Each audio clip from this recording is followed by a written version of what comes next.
I'm gonna get out the way. Regine, knock it out. All right. Hi, everyone. I hope everyone's doing great tonight. So let's get to it. I'm a mother of 5. I got 2 girls, 3 boys. I'm a wife. I've been married 12 years. I work full-time as a manager at the University of Pennsylvania.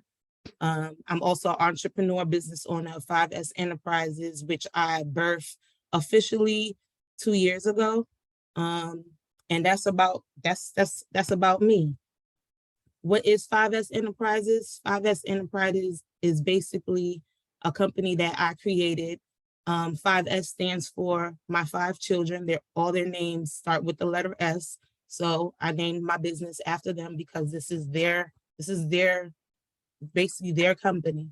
I'm a financial educator, a mentor, credit repair specialist. I began my journey in teaching and helping others toward financial freedom and educating them about consumer law and financial literacy in 2019.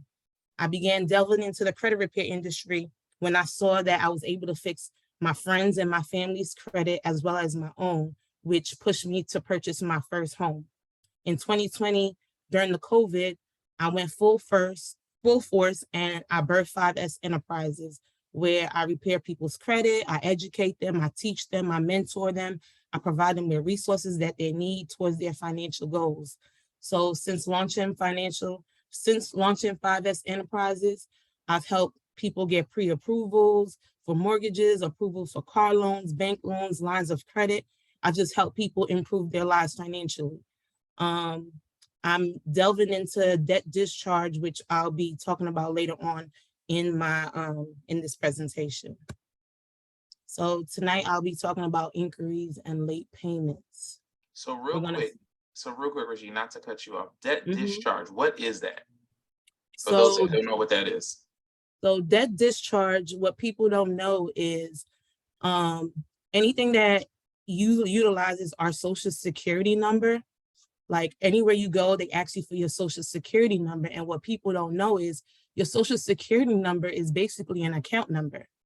And when you go and let's say you go to the car dealer and you want to get a car, they run your credit and they extend you credit. What people don't know that is when they extend you credit, they run your social security number. That social security number already paid for the car and we don't know that.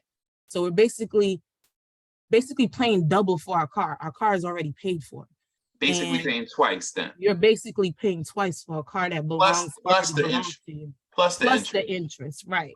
Okay. And people don't know that when you go to a car dealership, for instance, when you go to a car dealership and you go for a car, they ask you for a down payment, which is against the law because no banks require you to do a down payment, and people don't know that.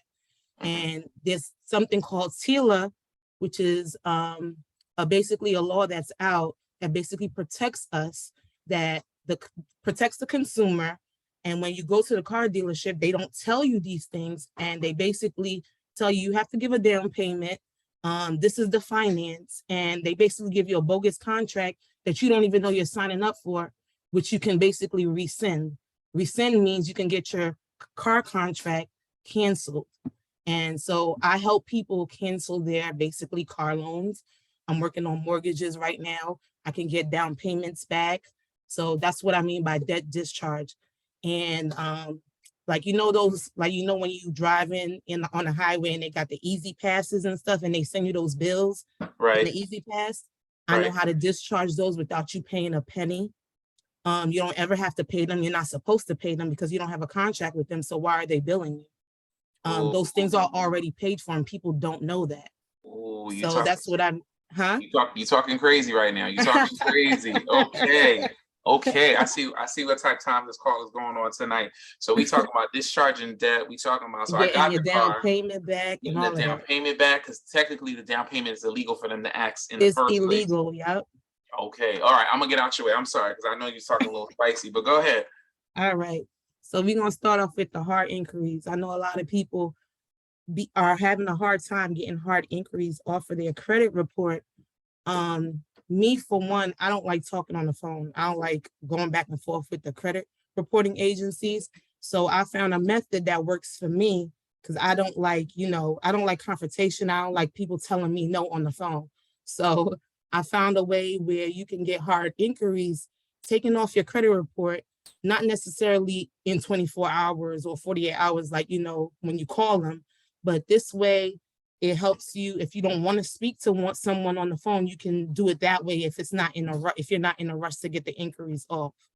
So the number one thing you do when you're trying to get hard inquiries off your consumer report using the method that I use, you basically need a list of inquiries on your consumer, a list of inquiries that's on your consumer file. You can either go to Identity IQ or any credit monitoring service that you use to get a list of all the inquiries that you may have on your credit report. This is an example of an Identity IQ report with the inquiries. They have the name of the creditor here, and they have the date of the inquiry here. Two things that I want y'all to keep in mind: the name of the creditor and the date of the inquiry. So from calling the credit reporting agencies, I found out this method works effectively if you include the date of the inquiry on the dispute letter and on the FTC report. So if they don't see these dates with these inquiries on the FTC report, they're not going to remove it. They're just going to let it sit there. Along with the credit inquiries, when you have the list of it, you also need a dispute letter. So here's an example of the dispute letter that I use when I'm submitting for inquiry removal. This inquiry letter basically states the laws that says that it is illegal. It is y'all violating me. Y'all reporting a credit hard inquiry, even though you may know of the hard inquiry, but we're gonna pretend like we don't even know that this inquiry happened. We just need this off. So somebody went in and they looked at my credit report and I didn't give them permission. I don't know who it is. So y'all have to remove it. So this inquiry dispute has all the laws that the credit reporting agency violated. So this is a dispute letter that y'all can purchase from me, or y'all can take a screenshot, it doesn't even matter. And y'all can list all the credit inquiries here along with the FTC report and submit it. So I know a lot of people don't really know how to submit a FTC report or fill out the FTC report. And a lot of people use different websites when it comes to the FTC report. The one that's more user-friendly to me is identitytheft.gov. I know there's another website that that's basically confuses a lot of people, but this website is the most easiest one to basically do a FTC report. And I did a little screenshot to show y'all basically how to basically submit, like get a PDF format of your inquiries. So step one would be you will go to the website right here. This screen right here would show up. You will click on Get Started. And then once you click on Get Started, this screen right here will pop up and you will click on the third box that says, I want to report another type of identity theft. Once you click that box, it's going to take you to this screen and you're going to click on credit card accounts. Once you click on credit card accounts, it's going to take you to this page right here. And you're going to click on fraudulent credit card accounts. Once you click on fraudulent credit card accounts, it's going to take you to this screen right here. We're not entering any account information. We just want the inquiries off. So you're going to skip this section and click continue. You're going to continue on until you get to step number 5, which is a personal statement. In the personal statement section of this application, you're going to basically write, please remove unauthorized fraudulent inquiries. And then you're going to list every inquiry for that CRA. So for instance, if it's a TransUnion and you have TransUnion hard inquiries that you're trying to get off, you're going to list them here, each one. Next to each inquiry, you're going to put the date of each inquiry. You're going to list all of it. My suggestion, because I used to put TransUnion inquiries, Equifax inquiries, and Experian inquiries all on one FTC, and I found that they wouldn't respond and remove the inquiry. So I started to do an FTC for each credit reporting agency. So for each credit reporting agency, I suggest y'all to do an FTC report for each one for the hard inquiries. And you submit it, and then you download the PDF. Once you download the PDF, the FTC report PDF, you will attach it with the inquiry dispute. You can either upload, fax, or mail. When I get results the way that I cover all aspects. I upload, I fax, and I mail.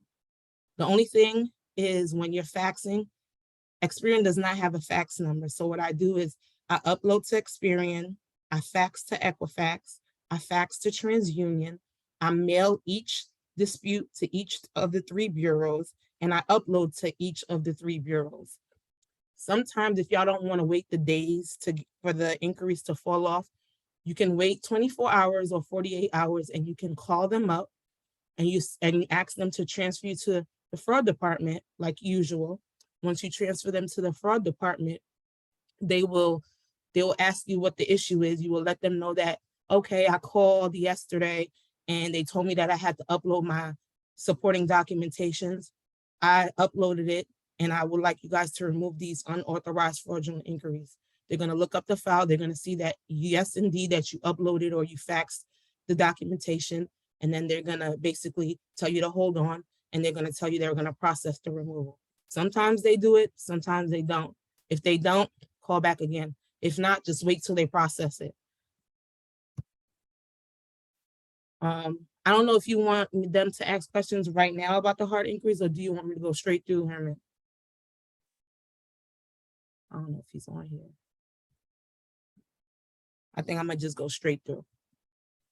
So for late payments make up 35% of our credit score.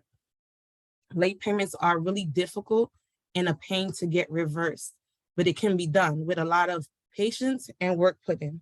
Late payments can cause us to get denied credit cards and loans.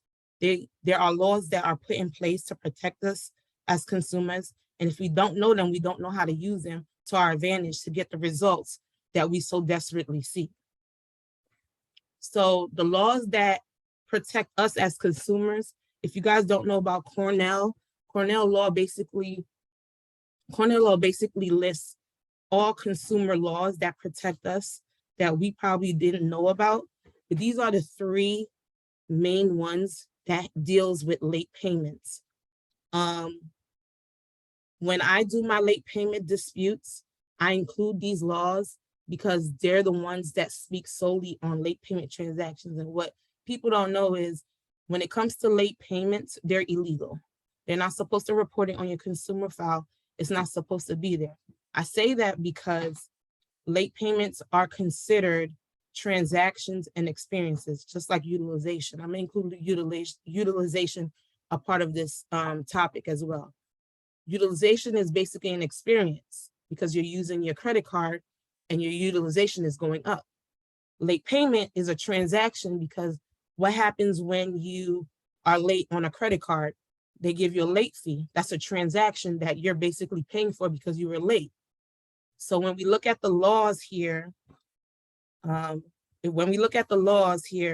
in 15 USC 1681, if you Google this, it will tell you, except as provided in paragraph 3, the term consumer report does not include report containing information solely as to transactions or experiences between the consumer and the person making the report. So transactions, the transactions that they speak of is late payments. And right here, they're basically telling you exclusions, except as provided in paragraph 3.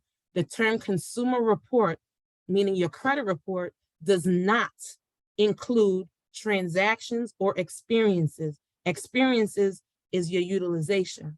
So therefore, if transactions and experiences are not included on my consumer report, TransUnion, Equifax, and Experian, why are you guys reporting late payments on my consumer file? Like, I'm not understanding. I'm not understanding why are you reporting a late payment on my thing? So I'm gonna show y'all something real quick. I'm gonna stop sharing and I'm gonna go to Cornell real quick. Hold on 1 minute. Hold on.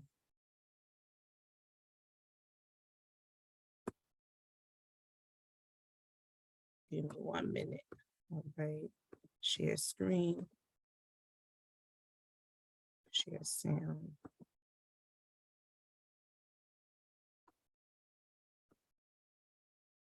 Okay. So this is the Cornell website.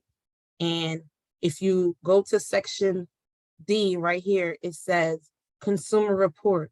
In general, the term consumer report means any written, oral, or other communication of any information by a consumer reporting agency bearing on a consumer's credit worthiness, credit standing, credit capacity, character, general reputation, personal characteristics, or mode of living which is used or expected to be used or collected in whole or in part of the purpose of serving as a factor in establishing the consumer eligibility.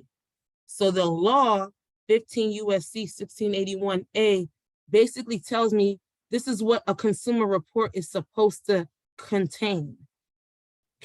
Like when we read it, where does it say that a late payment is included on a consumer report? Because the law right here basically says what a consumer report is supposed to have.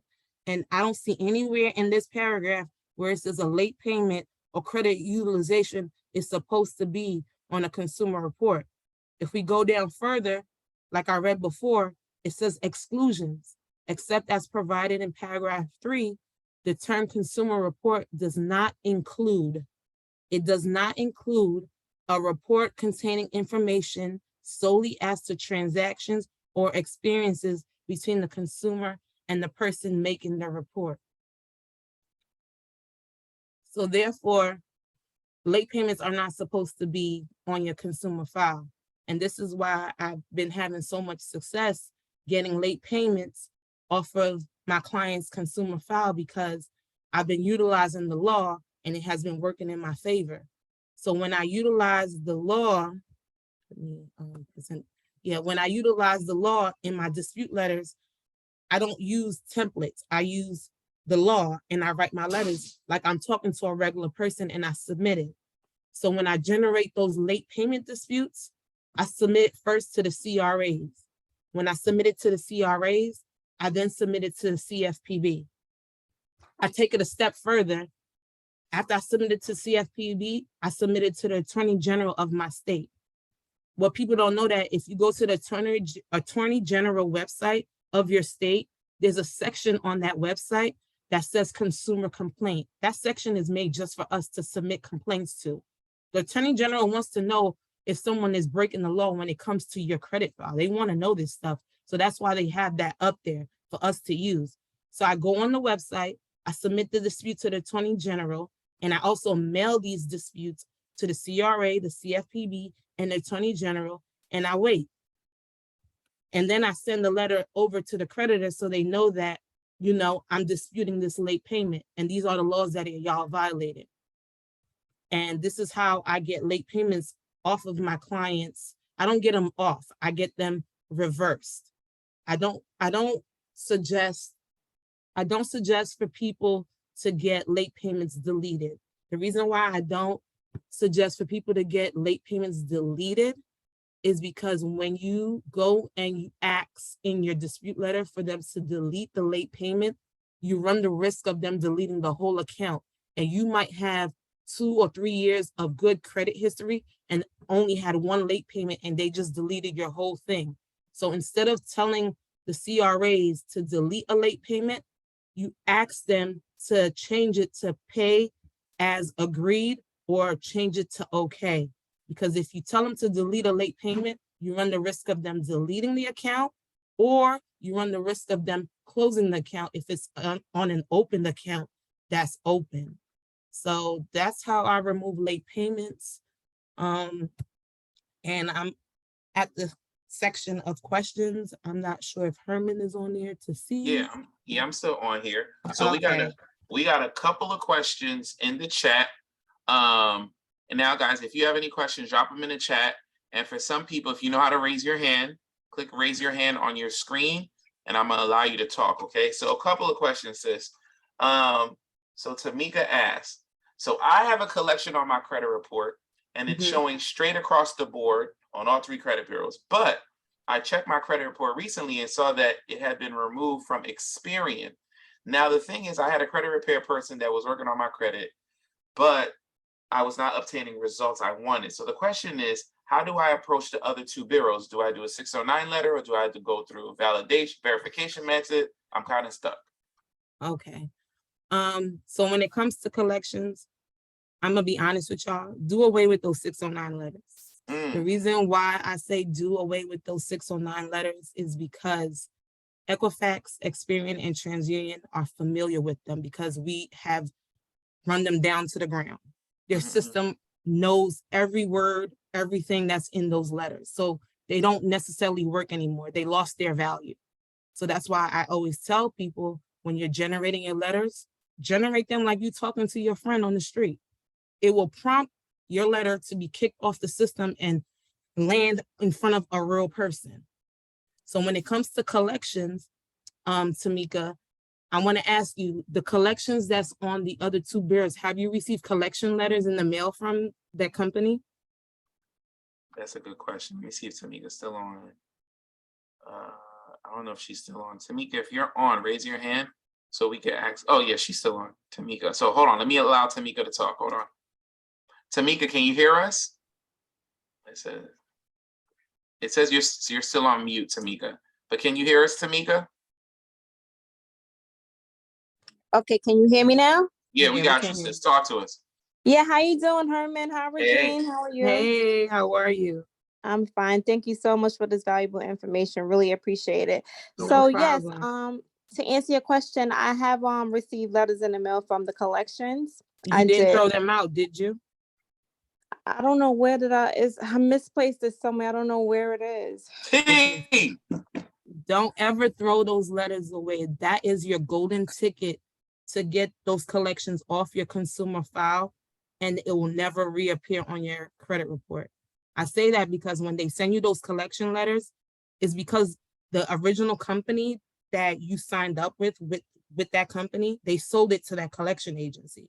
So therefore, because they sold it to that collection agency, and that collection agency is now sending you a letter basically threatening you about a debt that you owe to them that you didn't sign a contract with, it works in your favor. So there's laws, there's ways you can mark up that letter and submit it to the collection agency with the affidavit of truth and a cease and desist that will get it deleted. Like you don't even have to contact the consumer reporting agencies to get it deleted.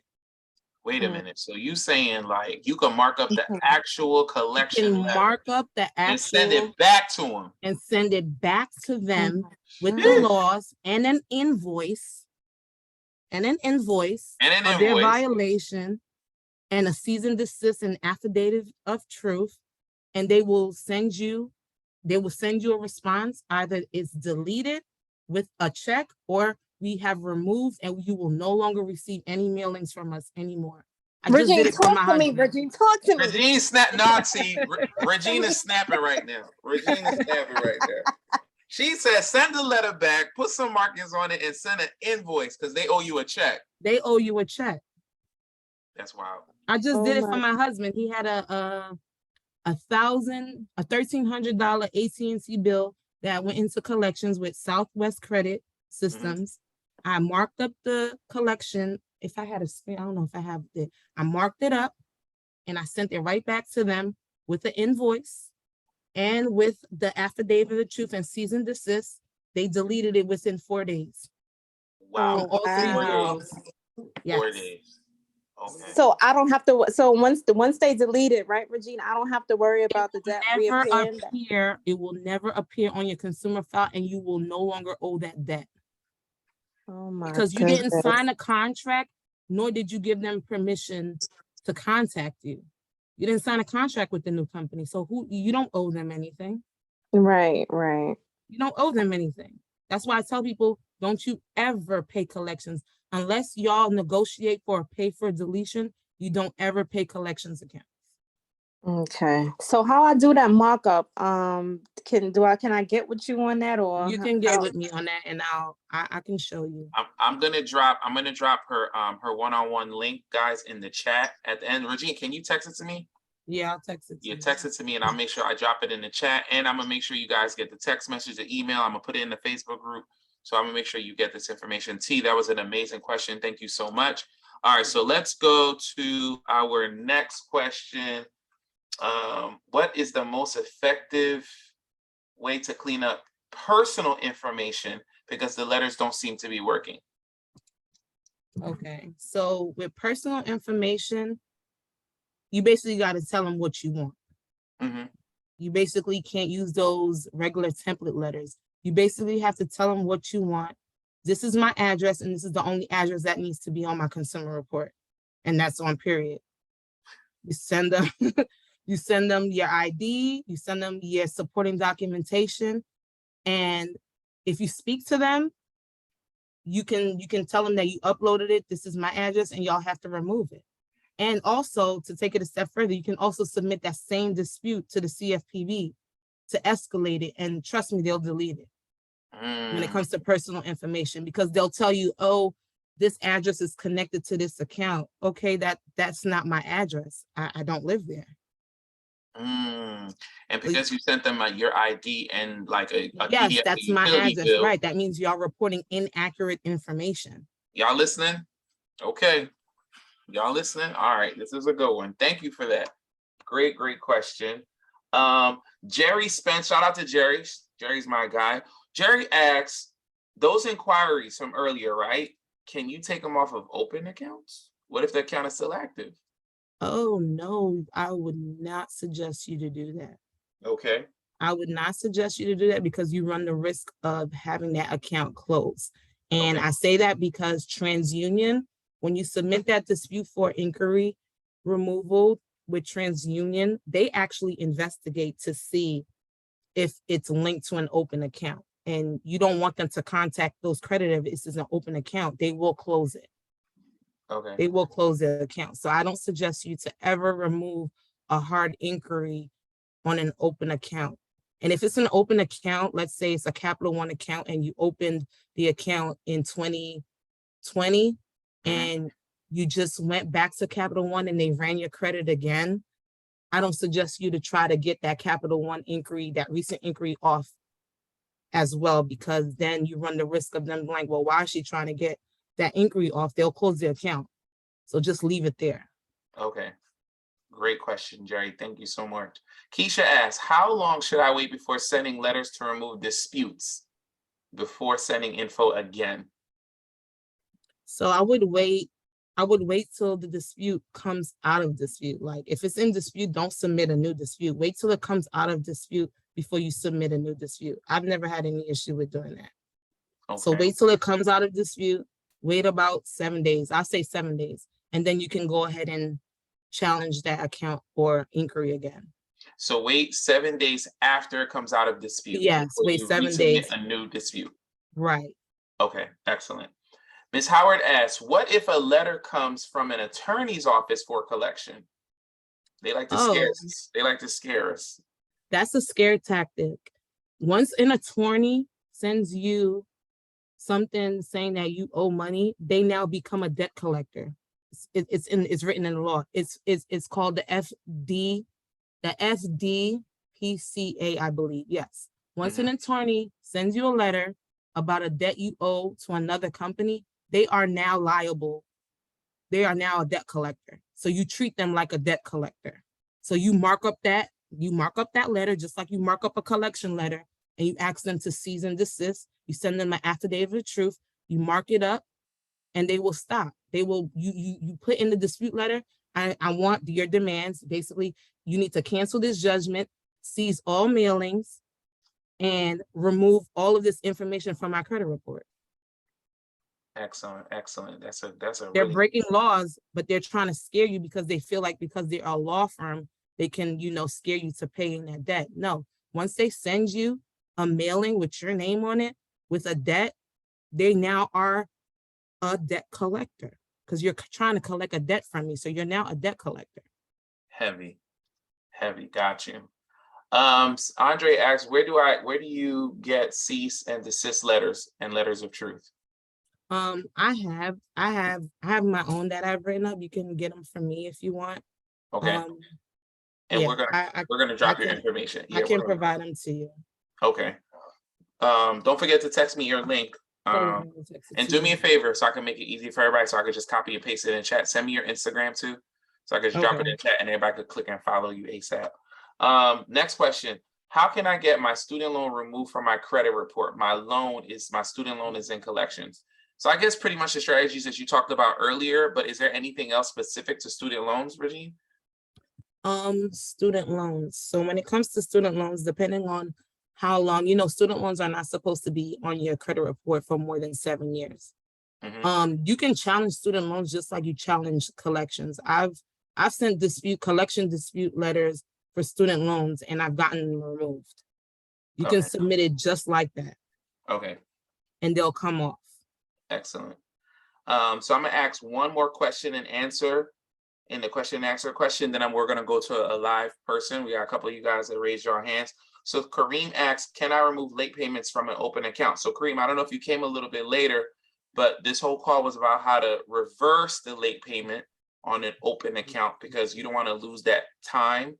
You don't want to lose that history. So if you got like 1 or 2 late payments, you don't want to delete the account. You just want to reverse it. So don't worry, Kareem, we're gonna drop the video in the Facebook group in all places so that you can reverse late payments. That's what we're trying to do. All right. So let's go to, you can leave that up, sis. All right. So let's go to question and answer. We got a couple of people that raised their hands. Dee Dee Waters. So I'm clicking the button to allow you to talk, Dee Dee. I'm asking you to unmute yourself. Dee Dee Waters, talk to me, sis. How you feeling? She's on mute. You still on mute? I'm asking, let me see, ask to unmute. Dee Dee going once. Dee Dee going twice. Oh, sorry, Dee Dee. All right. Next up, we got Carnegie.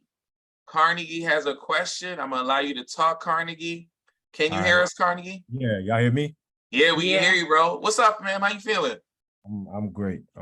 So good. Talk to us, bro. Now I've been doing the consumer law, in the 15 US code, this and that would be, but these, I mean, they take literally forever to respond. Like, 30 days seem like forever when you trying to get results.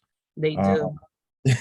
I mean, every day, and I'm doing it for other people as well. But so is sending the exact same thing to the CFPB, getting you faster results to get like the late payments off? Was that okay? So with the late payments, right? When you submit the dispute, don't just submit it through mail. Right. So you can get a faster result, upload it as well, fax it as well, and then you can submit it to the CFPB. Okay. That's how I get my results so fast, because I'm covering all aspects. So I guess the thing about the upload one is I thought somebody said like if you quote unquote like dispute online, like that's bad if you're in the credit repair space, like never dispute online XYZ with the CRA.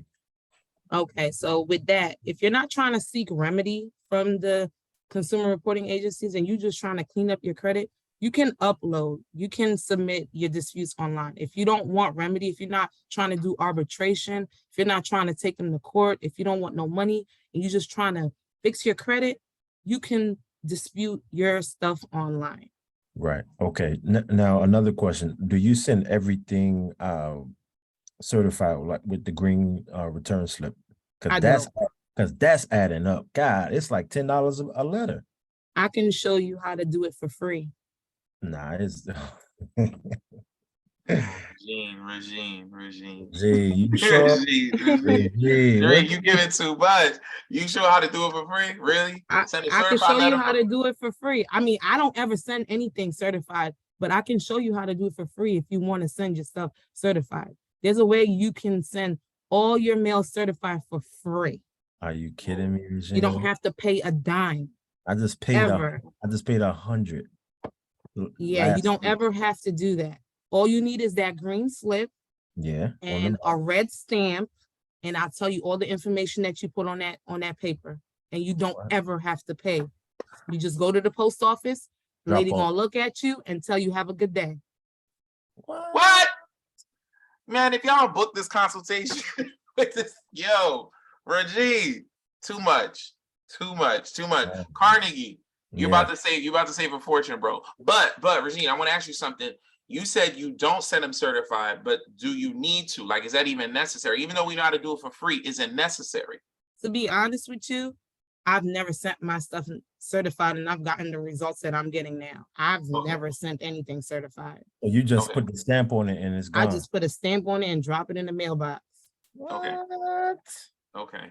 Because you're using high level tactics anyway. So Right. yeah. Okay. Yeah. I guess the benefit in that is just to make sure that like they got it, and then once they Right. get And that's to that why, 30 I days- tell people, if you upload it too, they can't say they didn't receive it because they see it in their system. Oh. So when you call them, you be like, I uploaded. You don't say you mailed, because they could quickly say, oh, we didn't receive it. Right. I uploaded, and they'll go in the system and they can see that you did.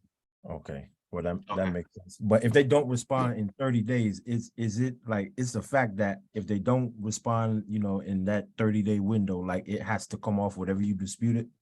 I give it you have to give them a 15-day grace period. So I tell people 30 to 45 days. Because on the CFPB, it says you have to give them 30 to 45 days. All right. So you have Okay. to give it to them. If they don't, then you can submit a dispute through the CFPB saying that they did not respond in a timely manner, and you submit your proof, and they'll remove it. Okay. Heavy Alright. stuff. Carnegie, thank you so much, bro. Appreciate you. Yep. All right, next question we have from my guy, Jerry Spence. So I'm allowing you to talk, bro. And I'm asking you to mute yourself. Talk to me, bro. Hey, what's going on, Herman? How you been? I'm going good, man. How about you? I'm doing good as well, man. For Good, sure. good. What's your Thank question? you, man. Oh yeah. So the question is, I overheard you mention, I think kind of like zoom past a little bit Mhm. through what you was mentioning, the removing the payments for the Easy Pass. So now I was asking because I have a friend of mine, she owed a lot of money from Easy Pass. To the point where it got into some type of collections with the Easy Pass company, and they froze her registration. So I kind of heard you said that it could be removed, right? Yes. So can it be removed and they reinstate her registration? Yeah, I've done it with one of my clients. She's a truck driver, and she had probably like from Jersey to New York, she probably had like 50 of them. And when they mail them to you, they mail you the ones with like a summary of all the charges that you have for every Easy Pass. And they basically froze her registration. And I was able to do my thing that I do. And she sent it in, and they reversed it. They basically reversed her registration. So Regine, real Wow. quick, Jerry, I'm gonna step on your toes real quick. So No Jerry, problem. Mhm. so listen, so Jerry, I want you to stay on for this one. So Regine, I got a friend, right? Because Jerry's asking for a friend too. So I got a friend named Jerry, and Jerry has a trucking company, and he got a bunch of Easy Passes off of his trucking company. This strategy will work whether it's in your business name or your personal name. So if they send in your business name, your name is part of your business, so they'll see that. So yeah, they'll it see will that. work. Yeah, Boom. it All will right. work. Thank you. Amazing. Jerry, good looking. I appreciate that question. Yeah, no doubt, no Excellent. doubt, man. Excellent. All right. Next question we have Jennifer Simpkins. Talk to us, Jen. You could unmute yourself. I hope you're still there, Jen. Can you hear me? Yes, we can Yeah. hear you. Talk to us, Jen. How you feeling tonight? I'm doing good. Thank you for having this class, Regine. Thank you for having this class, Herman. No No worries. problem. So my question is, I put it in the chat too, so I'm gonna just read it off. So basically, I was subpoenaed to go to court with LVMB funding due to a Children's Place credit card that was placed in collections. Mhm. I did show up, and thank you, Herman, for referencing me. Credit, what is her name? Creditgenics. Mhm. Yes. So she did work with me on the case. I did show up to court, and it was literally like 2 seconds. The attorney came over to me.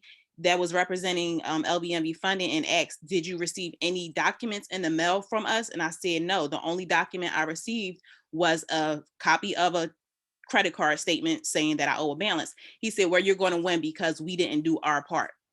So we went into court. It was literally 2 seconds. I won the case. I had my paper showing that I owed them zero money, zero balance to the LVMV funding. However, they are still reporting the collections on my credit report. Now, this process, literally, they dragged it out for like 9 months. I was pregnant. I was literally in labor, taking calls from an attorney to have like a negotiation between the two. So they caused me a lot of mental and physical, damage. That's right.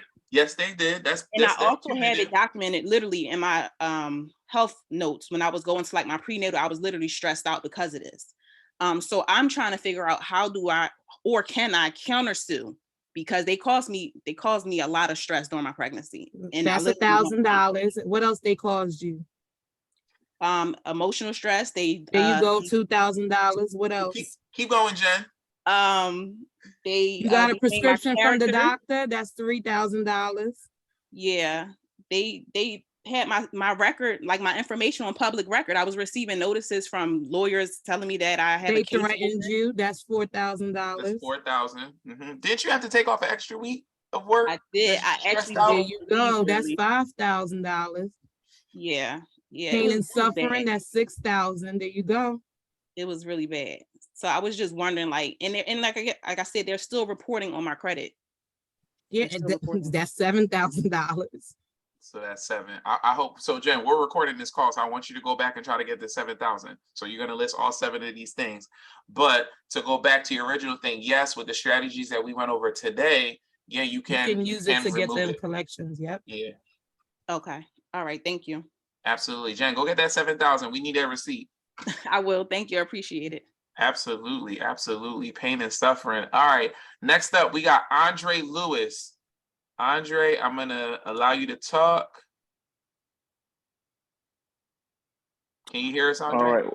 There you go, bro. Yes, I can. What's going on? I appreciate both of y'all for doing this call. Thank you so much for the opportunity. Absolutely. All right. So, question, Regine, you said that you dispute the personal information. No, are you doing that for every client? And doesn't that slow down your entire process? So I do it for every client. The thing is, I have my CRM that I use that I put all my information in, but I'm doing this for every client.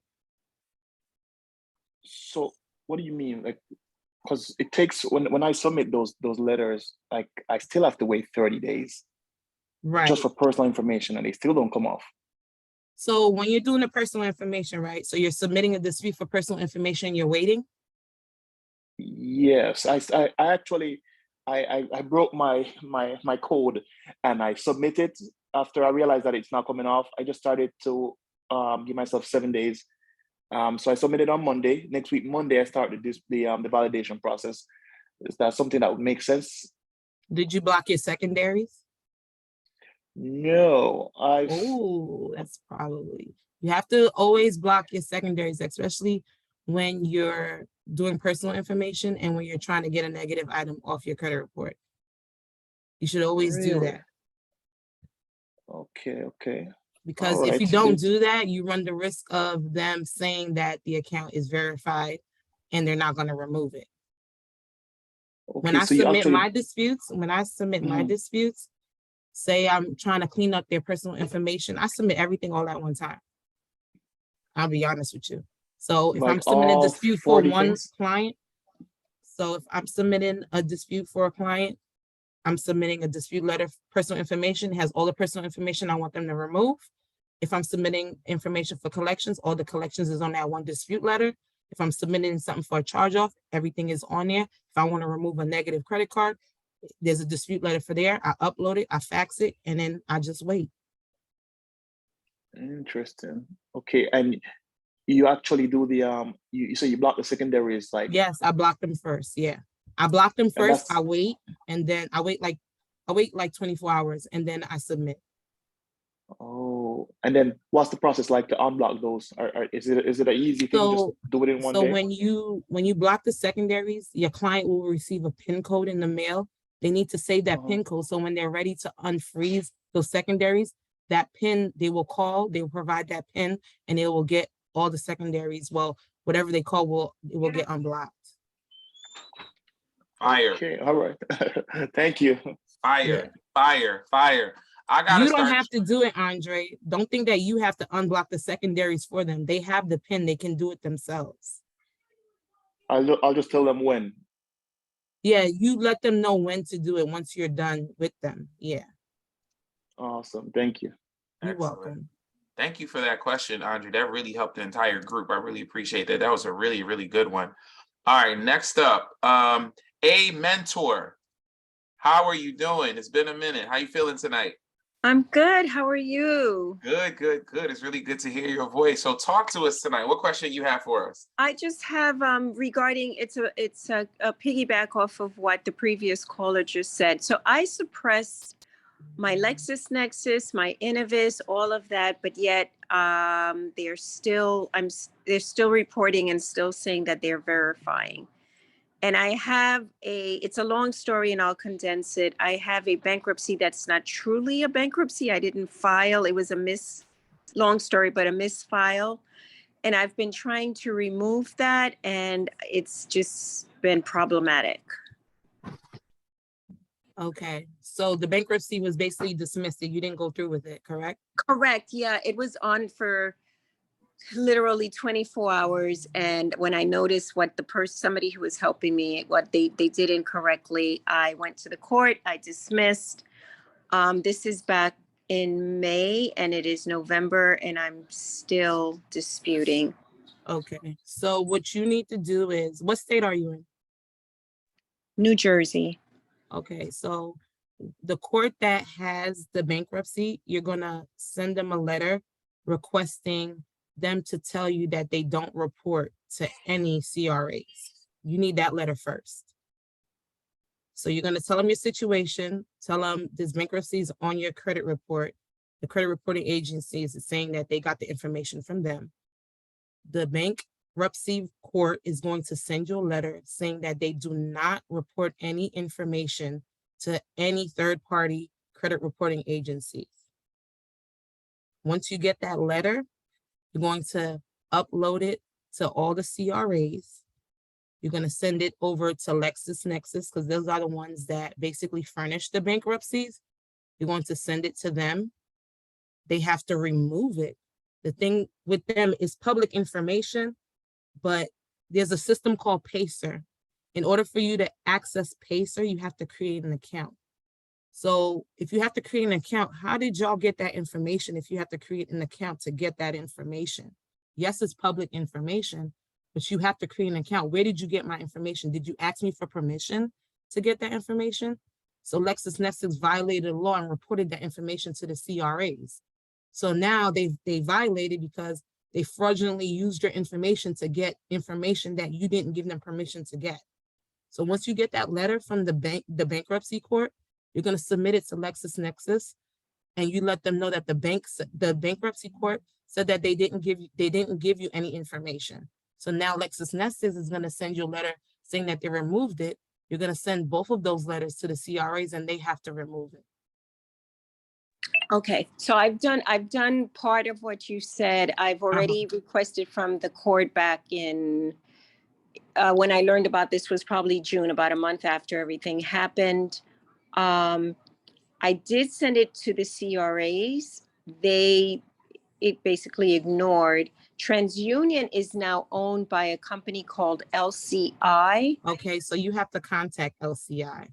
Right. Wait, TransUnion, yeah, TransUnion is yeah. So basically you have to write a letter to LCI, letting them know that they are not supposed to have your information. And this is what the bankruptcy court said, and they have to remove the information from their system. Once they do that, then you can go back to the CRAs to let them know. And if you want to take it a step further, all the documentation you have, submit it through the CFPB and the Attorney General. It will escalate it and you'll get the result that you're looking for. Okay, so I just did actually today, I did CFPB. So the Attorney General of New Jersey.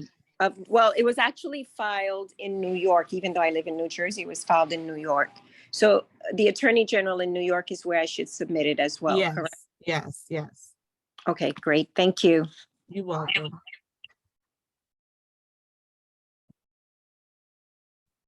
So low key, you just gave tips on how to lead a bankruptcy. Okay, that's great. Okay, that's excellent. I think we should end the call. Because you really just went step by step. All right, so next up, y'all killing me with y'all names on here. KECIA. I'm not gonna butcher it. I'm not gonna butcher that name. KECIA. I'm gonna allow you to talk. How are you feeling today? Hello. Can y'all hear me? I can hear How you. you don't know how to pronounce my name and it's Keisha. You know what? I refused. I was like, that is not Keisha. I'm not gonna say it. I was like, I'm not gonna say it. That's not Keisha. Yes, Keisha that's P, me. how you feeling tonight? That's me. I'm good.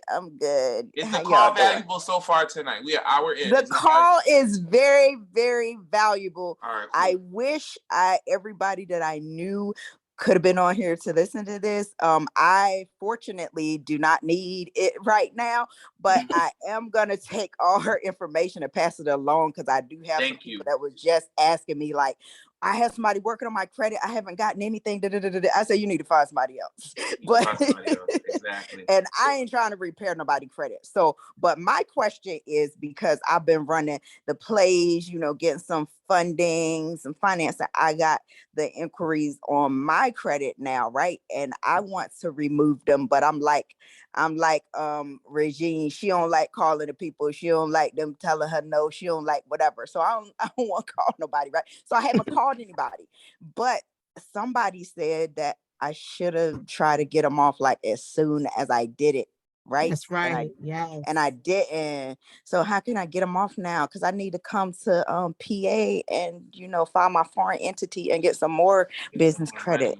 There you go. So the inquiries that you have, are they linked to business accounts? Yes. Oh, you can get them off. Okay. If they're linked to your business account and it's not part of your personal, you can get them off. Yeah. So they're not going to close your business. They're not going to do that. So what I have to do, or are you going to do it? I mean, we both don't want to call the people and talk to them. So what's going to happen? You can contact me. I got you. So listen, on the screen, we have her 30-minute consultation. We have her one-on-one. I'll drop her one-on-one in the chat. So let's take a commercial break really quick. Keisha, thank you for your question. So you see what's on the screen. You see what's on the screen right now. So a lot of our mentees who do have credit repair companies. So this is what Regine doing is pretty awesome. Not only does she fix credit, she helps you with the dispute letters that are above template letters. She has one-on-ones, right? And here's the number 4 on this list is pretty incredible. She can be your affiliate. So say, for instance, you have a credit repair company, you're getting overwhelmed. You're like, you know what? I'm going to tap out. Still charge your fee and work out the compensation with Regine. Like she'll be your credit repair company, but you are the face, you are the brand, and she'll do all the work behind the scenes. So I think it's totally decent. She has a mentorship. She has debt discharge. So she's a one-stop shop that can really, really help you. She is actually, I'm being very transparent. She has actually helped Bellastone Enterprises too. She has helped me with my credit too, because I had something that was really, really annoying on my credit. And it was a late payment on something that was 2 years old, but my credit was still at a 700, so I didn't really care about it. But met up with Regine. Regine got it reversed, so success has receipts. So I was like, oh no, now that it worked with me, I got to put you in front of the mentees. And literally that one late payment that she reversed, guys, my credit score went up 140 points. You see me, I've been posting it. Regine's the one that did that, up 140 points. So now I'm at 840. I'm 10 points away from perfect. So we have to show receipts, and when we have receipts, and we got to put the information out to the platform, to people. So let's get back to the questions. Lee, what's your question? I'm allowing you to talk. Unmute yourself, Lee. How you doing tonight? I'm here. Can you hear me? I can hear you, bro. Talk to me. Okay, this is great. This is an honor. I just need business consultation. And I'm trying to find out the link, how I can get business consultation. I got trucks, towing company, but I need business consultation to take it to the next level. So you need like business funding? Well, you know what? I'm kind of like the last caller. My credit is decent. It's over 700. I've been getting business funding lately, but I'm trying to take it from where I'm at now to, multi-million-dollar level. Got you. All right, so this is what we're gonna do. So you're gonna go to the link in my bio to book a consultation and we can talk about that. But do me a favor, even before you do that, I want you to DM me your phone number. And I'll call you because I think I'm gonna connect you with somebody who does trucking and is really, really good at it. So I want to I connect got you with tow that person. trucks. Tow trucks. You got tow trucks? Don't worry about it. It doesn't matter. You're in trucking. I got a person I should plug you into that can help you get to the next level. So DM me that you was on a call tonight and send me your number. I got you, okay? All right, thank you. Excellent. All right, next up, we got Rufus Workman. Talk to me, Rufus. Hello, can y'all hear me? We can hear you, Rufus. Okay, great. I just hey, it's great being here. My first meeting, y'all. You know, I'm excited. I got a question. Yeah. On the for the inquirers. Now it's a couple things. Number one, I did apply to my secondary lenders and I did get a freeze on those. Okay. Now, this next phase is to go in and take inquiries off because I just went through with Capwell funding to get some business credit approved. And I did get close to about $30,000 approved. And then I got some other inquiries that, it seems like my credit got compromised. So I shut everything down. But what I want to do is go in and now take all the inquiries off that they just put on there from getting my business credit. Okay. All right. So I can help you answer that. So Rufus, when did you come into the call? Did you come in a little later, Rufus? Into the call, yes. I just came in maybe about 7 minutes ago. No worries. So during the PowerPoint presentation, we went over that part of it and we broke it down step by step in the PowerPoint. So what we're going to do for you is this call is being recorded. So we're going to make sure it's text, email that's going to be put in the Facebook group so you can rewatch the video so we can go step by step. So for the other 100 people in the call, we don't want to review it again. Thank you. But we definitely got you. You're going to get the recording. It's going to be available to you forever. And so we'll be able to help you out with that. Okay. Yes, I appreciate that. It's one of the first things she talks about in tonight's call. Okay. Okay. Sounds all good. Right, we got you. We got you. All right. I'm going to go back to the question and answer real quick. Somebody said, it's a stupid question, Andre. There's no stupid questions. But when you say mark up the letters, what does that mean? So we're going back to the question when we marked up the letters to send back to the collection bureaus. What do you mean mark up the letters? I think we need to separate another webinar for that. But there's laws that you can use to mark up the letter, the collection letter. So for instance, you see those collection letters where they send you, where they said this is an attempt to collect the debt. When they say that on the collection letter, that's a threat. There's a law that goes with that. That's a violation. They're basically threatening you. So that's $1,000 right there. The address on the collection letter, right? They'll send you a collection letter. Mind you, the debt that you accumulated, let's say from AT&T, is from Pennsylvania, Philadelphia, Pennsylvania. The collection agency is going to send you a collection letter, but they're located in Texas. There's a website to go on to check to see if they're even licensed to even collect from you. I have the website. I can send it to y'all. When y'all look up these collection agencies' names on this website, there's a list of what states they can collect debt in. And sometimes they're not even licensed. So that's another violation. So you circle that address and you write that law next to it. That's how you mark up your collection letters. This is a violation. You're not supposed to even be collecting debt from me because you don't even reside in the same state that I'm living, that I accumulated debt from. So why are you trying to collect debt from me? You're not even licensed. So that's how you mark up your letters. You don't even have to write a dispute letter. That is your dispute letter. Wow. Okay. Y'all hear that? That's a good one. I think the next class, I got to make it like a Zoom call because I want to see everybody's face and get these reactions because this is absolutely ridiculous.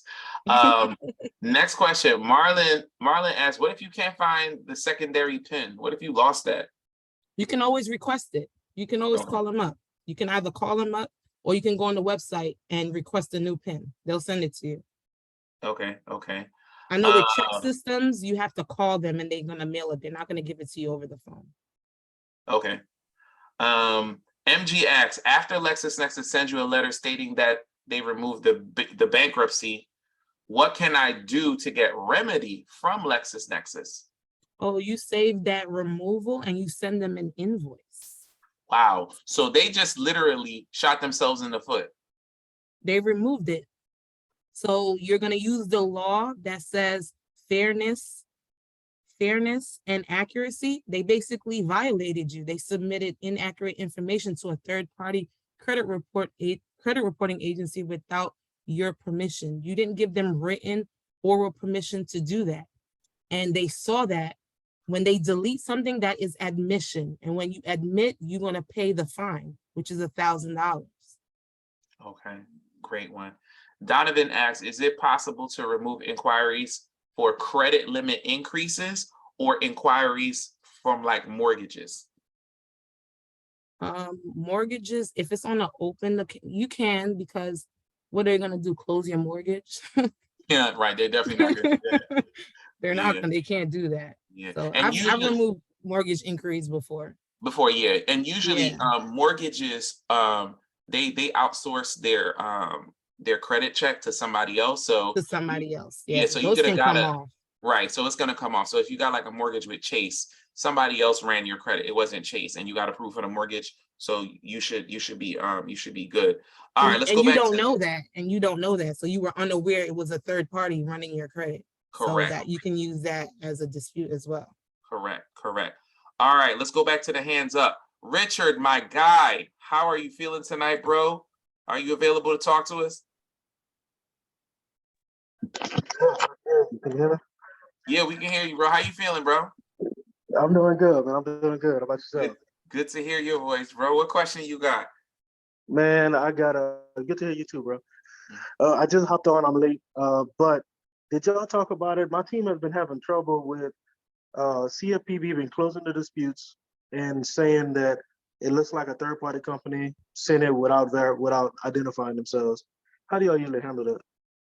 So before you submit to the CFPB, so on my dispute letters, when I submit them in like a paragraph on the dispute letter, I basically say who I am. I am Regine Mazil, a natural person, and this is me physically submitting this dispute. That's what you put on there. That's the opening sentence. Okay. I, Richard Gilbo, am a natural person, and this is me. I'm the actual person that is submitting this dispute. This dispute is not being submitted by a third party. Okay. Okay, got you. So I'm gonna use my client's name and put my client's name in that spot. Absolutely, yep. Yeah. Got you. I appreciate you. Yeah, they've been doing that to us for months now. Excellent. That's just a stall tactic too. Yeah, I know. They still do the dispute in the background, huh? Say that Is that again, I'm right? sorry. Do they still do the dispute in the background, or they really close it out? So when they close it out, just reopen a new one, but this time choose a different selection so that they won't close it. You know what I mean? Gotcha. So the basically the choice that you made when you first opened the first dispute, don't use that same one. Okay, I got you. I You appreciate got y'all. me? All right. Yeah. That is a great tip. That's what people who really doing credit repair. That's a great tip right there. Lisa, talk to us. Hello. Hey, how you doing? I'm doing great, Lisa. How you feeling tonight? I'm good. Hi, Regina. Hey, Lisa. She helped me out with my inquiries. That's the girl.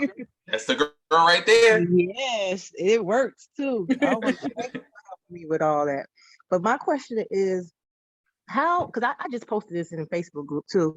And I want to let you know, Herb, a lot of people coming in late because the link on Facebook it wasn't working. Yeah, it wasn't working on Facebook. Oh, No, it okay. wasn't. Yeah, That's why a lot of people coming in late. Thank you I went to the text message and that's how I got in. Thank you so much for that. But with the late payments, so on Identity IQ, it would say I have one late payment, but when I get to like the main bureaus like Experian, TransUnion, and Equifax, it'll say 3 late payments. So which one to really go off of? Identity IQ or the main bureaus? Identity IQ is pretty accurate. It's pretty accurate. I would go by Identity IQ. Okay, But if it's for the other three reporting agencies, have you updated the credit report? what you mean? Like send them have you paid, have you refreshed it to Yes. see an updated one? Yes, it's refreshed and it still says like late payments, like 2 late payments. Okay, so for this is what different you're gonna accounts. do. So you're gonna call Experian, you're gonna call Equifax, and you're gonna call TransUnion. When you get on the phone with the rep, you're gonna tell them that you want a rapid rescore. So what they're gonna do is they're gonna refresh your file. It's called a rapid rescore. So what they're gonna do is, if they can't do it, ask them to send you to IT. IT will do it. Tell them you need a refresh, because the information on your credit report is not basically correctly. Okay. Okay. And I kind of found some extra sauce. I don't know. I don't want to put it out there till I try it, but with the law, they saying that we can get the mortgages off in the usage of our credit cards. Yep, the credit utilization. I spoke about it earlier. You can get your credit utilization because your credit utilization is considered an experience. And in the law, it basically says that it's not supposed to be on your consumer report. So you can get your utilization removed, and you can also get your mortgage removed as well off of your credit report. Wait a second. Time out. I don't know whether I stopped paying attention because I'm in these DMs. Hold on a second. You can get, that's why I be telling y'all, you control the narrative. If you have a negative credit card on your report, anything negative, like say you have a credit card and it has 2 late payments on there, and you can't get the late payments off, and you just want the credit card to come off, they're not going to close your account, but you can get that negative credit card removed from your consumer file. Your account won't be closed, it will not be on your credit file. Just like your mortgage.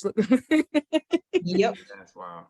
And I don't know if I had like a little luck, but I did it before. You're right, Lisa. I've done it. I just recently did it.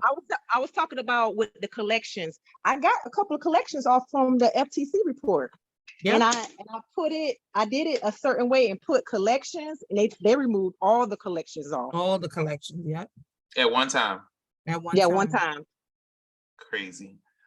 I think, God, I regret everybody who's not on this call. We got 1,000 mentees in the group, and we got 10% of them in here. They've been sending this. This is absolutely ridiculous. Lisa, amazing questions. Thank you so much. You're welcome. Next up, we got Jenny. Jenny, talk to us. We got 30 more minutes, guys, and then we hanging up. But Jenny, talk to us. Yes, hi. Okay, Herman. Well, most of my questions got answered just listening. Okay.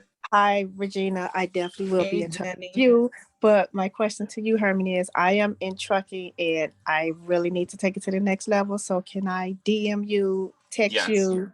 Yeah, DM me the word trucking, and you know, you was in the mentorship call, and then because I get a million DMs, so I don't want you to get lost. So I'm gonna be like, huh?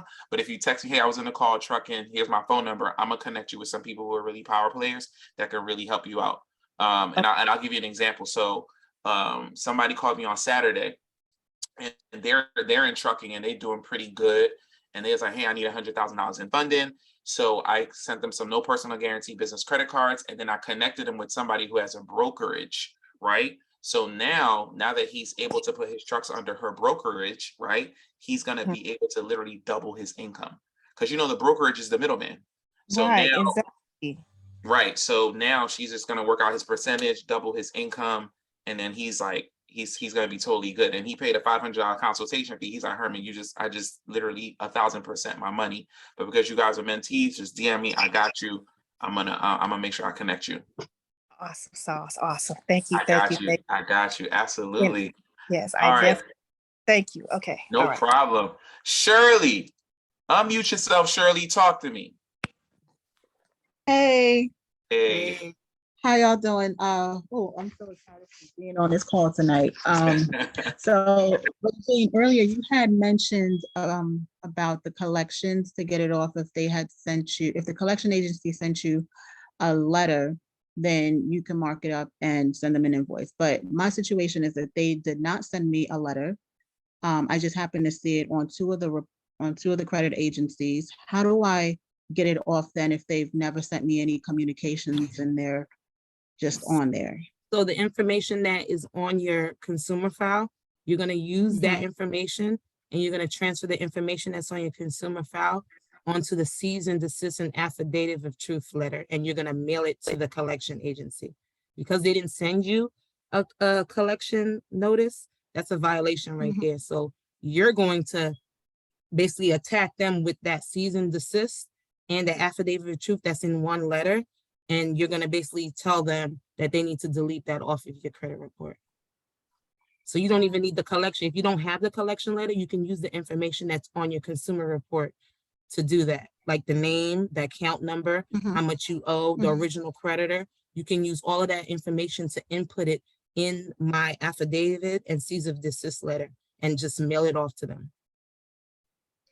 Awesome. So do I connect with you to get that taken care of, or is there Absolutely, you're more than welcome to. Absolutely. Listen, if y'all don't screenshot y'all screens right now, if y'all don't, I screenshotted it. I'm not messing with y'all if y'all don't screenshot y'all screens right now. Y'all had a couple of jobs. Either y'all should have been taking notes, right? Because note takers are executors, and there's nothing but executors on this call. Screenshot your screen right now, or in the chat, guys. I dropped her one-on-one link and I dropped her DM. So definitely follow her on Instagram. She drops gems all the time. She drops receipts all the time. So definitely follow up with her. Definitely will do that. To piggyback on that. So it just so happened that this has been on my report for maybe a couple months, but the original creditor was a gym. So they actually called me and they then told me that it's on there and I still kind of sort of owe them money. Even though they said that the mistake was on their end for not properly closing out my account, but they were still charging and debiting my account, my bank account. So they were still getting paid for a membership that I wasn't even using, that they tried to cancel on their end. Oh, so they owe you money. You don't owe them nothing. That's what I told them. So I'm like, how is it even on my report? And why is it under a different company? So it sounds. Do you have the bank statements of them taking the money? I did not check yet. This happened like yesterday when they called me. So I haven't looked yet, but they told me that's what they've been doing. So first things first is for me to go ahead and check my accounts to see that they've been debiting So they're it. collecting from you, but they're reporting it as a collection. Wow.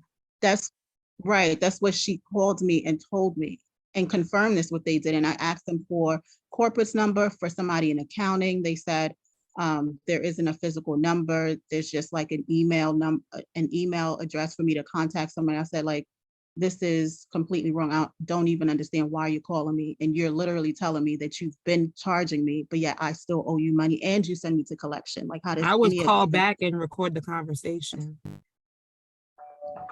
I would call them back and record that conversation. Okay.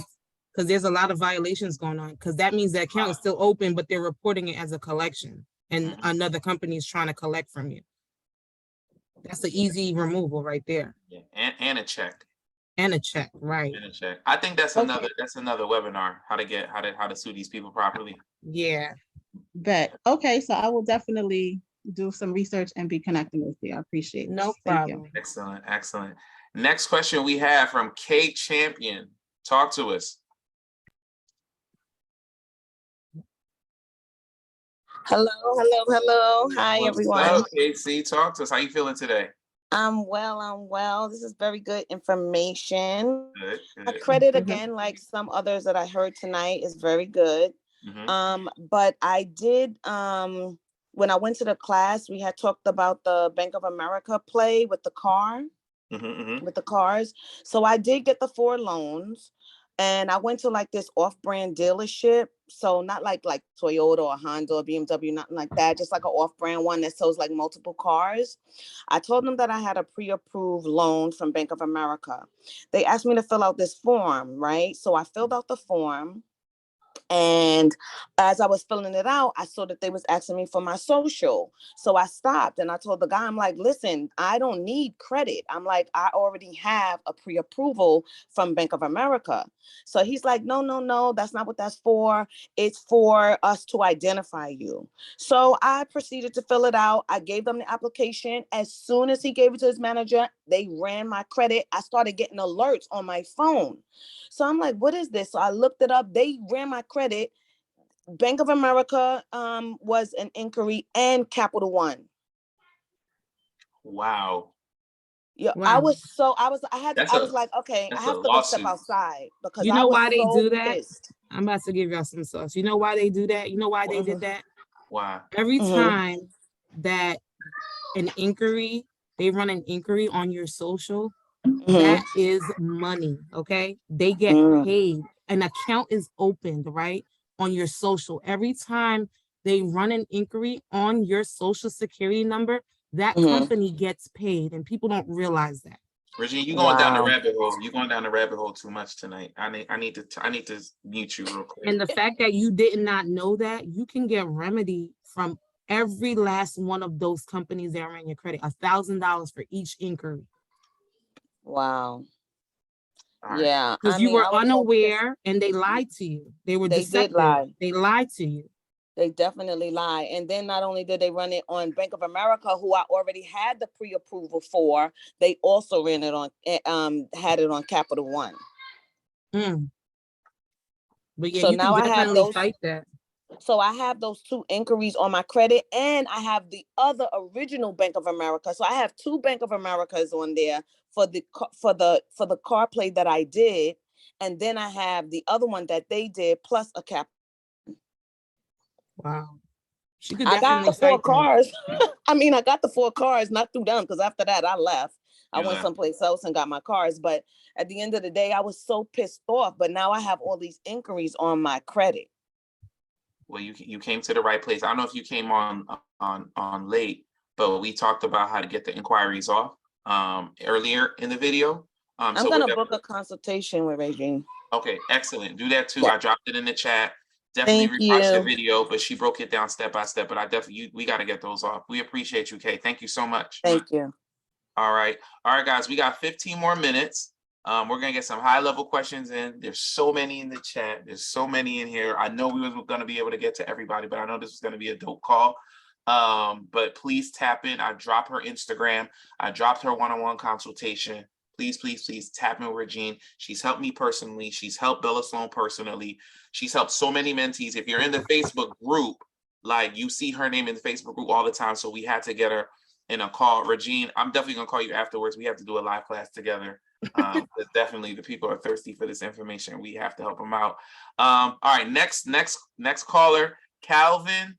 Talk to me, bro. It's been a minute. Hope all is well with you. How are you? I'm good. I'm good, man. Good to hear your voice, bro. Yo, listen, I need to holler at you too. I got a credit question, but I need to holler at you because I want to start structuring people's businesses for them, and as far as even filing for them and doing foreign entities. So that's something I need to holler at you, a book a consultation with, and you can run me through. Yeah, definitely. We could tap into that. Like, so when you set up their businesses, their foreign entities, now you can set them up for getting funded, and that's a whole nother bag right there. All right, and I'm a holler at you on Monday because I'm gonna be in the building on Monday too with the inauguration too, man. Oh, bet. So we could wrap in person then. All right. Cool. What's your question?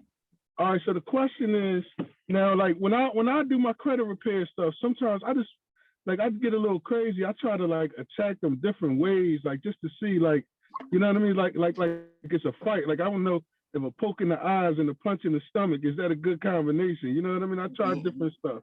So right. So my question is there any way, or has anybody had any success doing a cease and desist to the credit reporting agencies?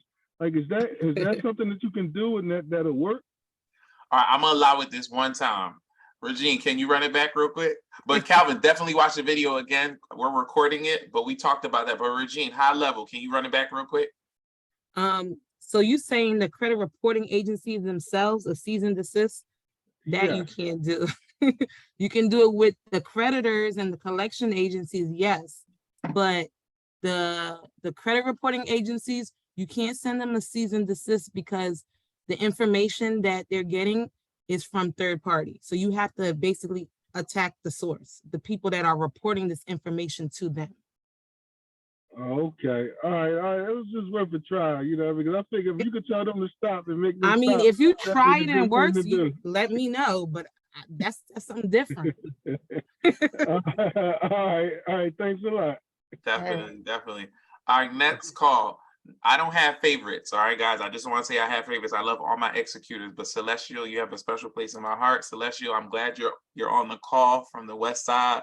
What's going on? Hey. How you feeling? I'm well, everybody. Hey, Herman. Because I came on late because I'm in a whole nother class that's on my other Zoom on my iPad. Okay. I just wanted to know really quick, where could I find the link for the replay so that I can listen to it again from the start? And then the other thing was, you mentioned the no PG for your trucking client. You mentioned the no PG credit cards that would help him get funding. Is that something that you already talked about in the prior mentorship, or is that something you can answer for me right now? It's old sauce. It's old sauce. So we'll pause here real quick. So to answer your first question, all our coaching calls, everything we do here, you guys have forever. This call is being recorded.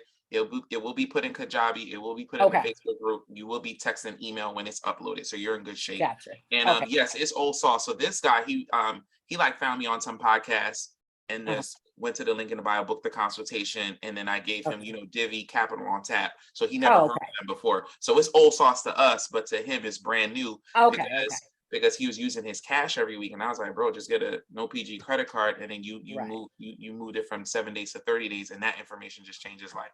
But it was just you already have that sauce. Gotcha. Thought it was something new. Okay. Yeah. Thank you. All right. Excellent. All right, we got a couple more to go. Let me go to the chat real quick. Ms. Love says, I've been having difficulty with TransUnion. If calling them doesn't work, what's the next method with TransUnion to help inquiries get removed? With TransUnion, you could use the method. If calling them doesn't work, you can use the method that I just shared on my presentation, which is you can upload it. You could probably get success with uploading if you're not getting any success over the phone. You can upload it and you can fax it to them. But when you fax it to TransUnion, they're a little tricky. They want everything. So if you're gonna do it through upload and fax, make sure you're filling out the FTC report correctly. Make sure the dispute letter is on point. It matches the FTC, all the inquiries, the dates are there. Make sure you're submitting it with your social security card, utility bill, and your ID. If it doesn't have the social security card with the dispute, they are not going to look at it. So if you want to get any success without calling TransUnion, that's the best way to go about it. Okay, excellent. That's a great question, Regine. So real quick, you've given a lot of high-level information. The high-level information, you guys just got to book the one-on-one. So I got a couple of questions in here about mortgage payments and getting mortgages off your credit report. That falls under debt discharge. So for my people that came in late, apologies for that being my fault, guys, in the Facebook group. Just high level again, can you review what debt discharge is? So debt discharge is basically any debt that you have can be discharged. The reason why it can be discharged is because anything that you have to give your social security for to get, let's say an electricity bill, you have to give your social security number. A gas bill, you have to give your social security number. When you need a credit card, you have to give a social security number. Your social security number is basically your capital, is basically your goal. That's how they make money off of you. So when they run your social security number, they are already getting paid. Because they are already paid from your social security number, that debt can actually be discharged. And when I say discharge, meaning it can go down to zero, it can be deleted. It can say you no longer have to pay anymore. For example, there's this method. If we have another live, if Herman allows me, I can show y'all how to get y'all electricity bill, your gas bill paid without you having to pay it, if you get what I mean. I mean zeroed out. How to request certain information from these utility companies, because we're technically not supposed to be paying any of this stuff. And how do you think these people are basically living their best life? Because they have no bills. Like, if they're running your social security card, your bill is already paid for, and people don't realize that.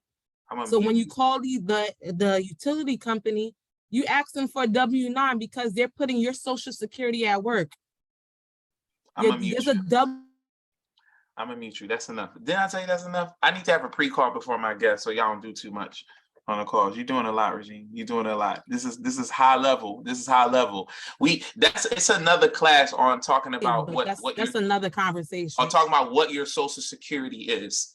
So your social security is a number. It's basically like a credit card. All your bills, everything, guys, your car note, your mortgage, your credit cards, everything is already paid with your social security number. It's already paid. It's already paid. It's already paid. So they're getting paid twice, literally. So they got paid from your social, from the treasury. They got paid already. And then they're taking money from you. So they're getting paid twice. This is a high level conversation. We will run this back. We might have to do a live class for this. This one I just want to record it. Like, you got to come in person. They're like, shut down my Instagram and do me like Kanye. Like, this is like high level information. All right. And I'm serious. Y'all think I'm playing. I'm dead serious. All right. A couple of more questions, and I got to let Regine go back to her 5 kids. All right, guys. Tara Johnson, talk to us, Tara. No, I think you already answered it. I got on the call late because I didn't. You're muted. You muted yourself by accident, Tara. Yeah, so I think I'm gonna get the Facebook group. So to make sure that I get the beginning of the call. Yeah, we got you. Yeah, we're gonna get the whole recording for you. A lot of information. Sorry about that. No problem. Next question. Athena, talk to us, Athena. Athena has a long question in the chat, but I want you to ask it out loud. Talk to us, Athena. Hello. Hey, how are you? Hello, everyone. Good night. Hello. Thanks for the information. Absolutely. All right, Herman. So I thought I was going to get picked because my question is long. And I had asked someone from the mentor, the same question. They told me you guys were going to do a credit a call about seminar on this. So the thing is, I have an old Capital One account. It's paid and closed. It has about 5 late payments. I try to get it off. I also try to change my addresses, but they won't take them off. But what I realized is that, as she said before, I have to, freeze my secondary first. I need to get that Capital One account off of my credit report. And also I have 2 accounts that has 2 late payments from 2016 and 2017. But when I call the creditor itself, because I've written them letters, they're saying that they don't see that on my account because it goes so far back, but it's still reporting on my credit report. Ooh, okay. So you can call the credit reporting agency and ask them for a rapid rescore. That way, that information is not, because they're not supposed to report anything past 2 years. For your the late payment, the late payments, right? So that information is not even supposed to be there. So you can ask them to reset refresh your credit reports. That way, those past late payments are not showing on your report. Okay. From 2016 and 2017. As far as the Capital One, what year is it from? Probably. Ooh, where'd she go? Where'd she go? Hold on, I'm pick her again. It's probably, yes, you can hear me now? Yeah, we got you. Go ahead. That account, it's probably from between 16 and 19, 2016, 2019. So you could just get that account. It's closed, right? It's paid and closed. Yeah, you can. So don't submit your dispute to Capital One. Try to submit it through the credit reporting agencies directly, and try to get it. Just hit me up. I'll be able to help you out to get the negative credit card off. All right, that's what you want, right? You want it removed, correct? I want it removed. Okay. Yeah. All right. Just contact me. I got you. All right. Thank you, guys. No problem. Don't forget, guys, screenshot this page, what's in front of you right now. I dropped her one-on-one link in the chat and her Instagram. So definitely tap in. All right, we're going to do one more question for tonight, maybe 2. Tara Johnson, talk to us, Tara.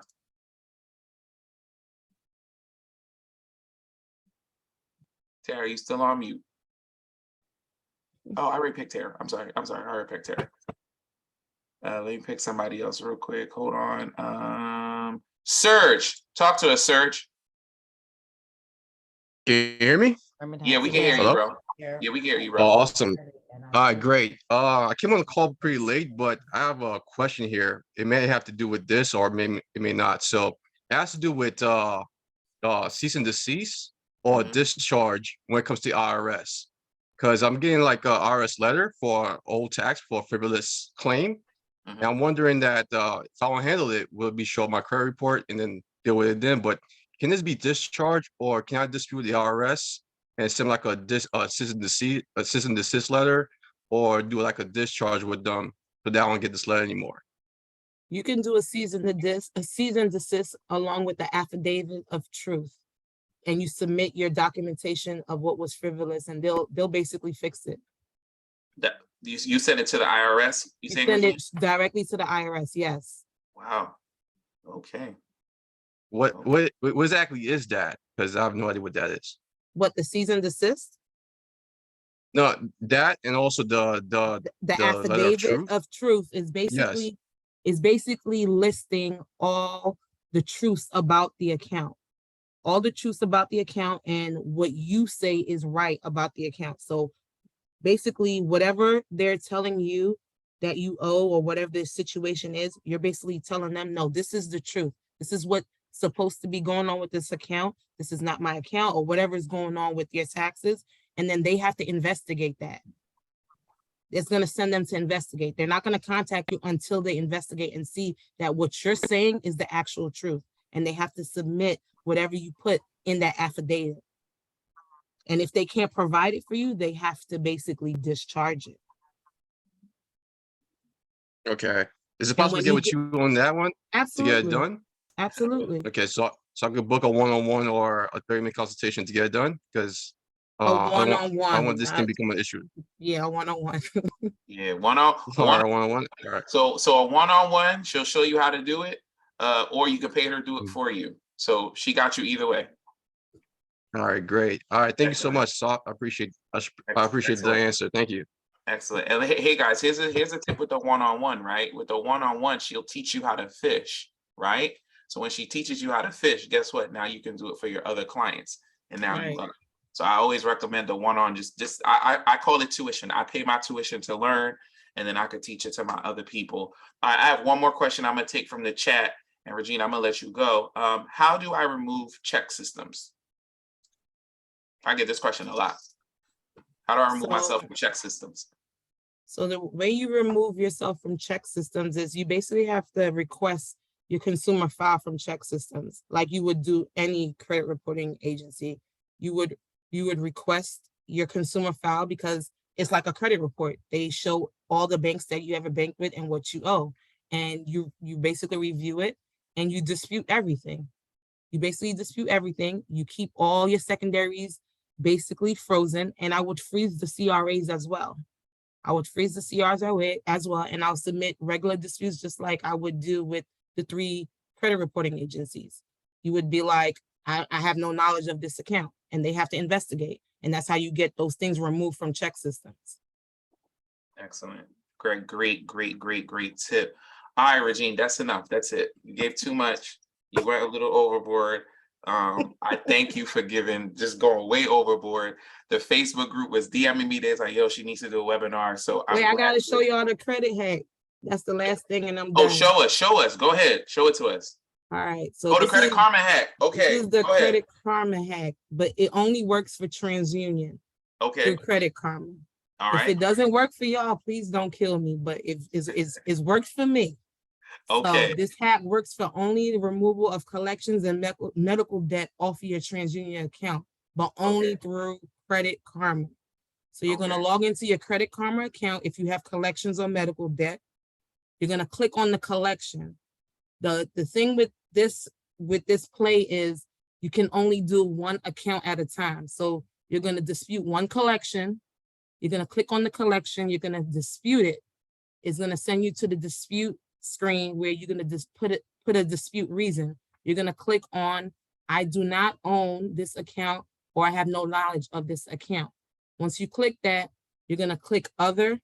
In additional comments, you're gonna type this exact thing that's right here. Pursuant 18 USC 8, I owe no debt. This company is violating my consumer right to privacy. And then you're gonna write this whole thing in the additional comments area and you're gonna submit. It may take 5 minutes for it to work. It may take 7 to 14 days to work. It has worked for me, so y'all can try it. If it doesn't work the first time, try again. It really works. Okay, and this is for what specifically? This is For for collecting TransUnion, for only collections and medical debt. and medical debt. Yeah. Man, so for the people that stayed on late, wow. Wow. Okay. All right, Regine, we need to wrap.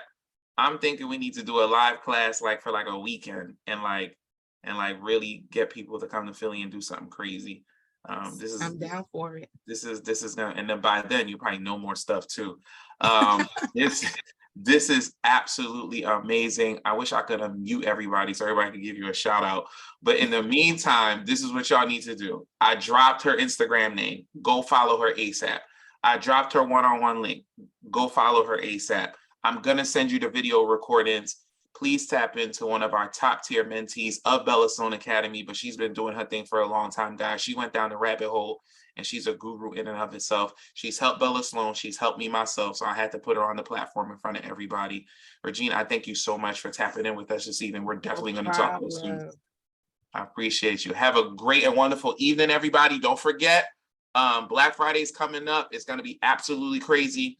The No Personal Guarantee Business Funding app is going to be launching in 2 weeks, where we walk you through and we hold your hands step by step on how to build your business credit. No personal guarantee, getting you no personal guarantee business credit cards that are not Divvy, not Capital on Tap.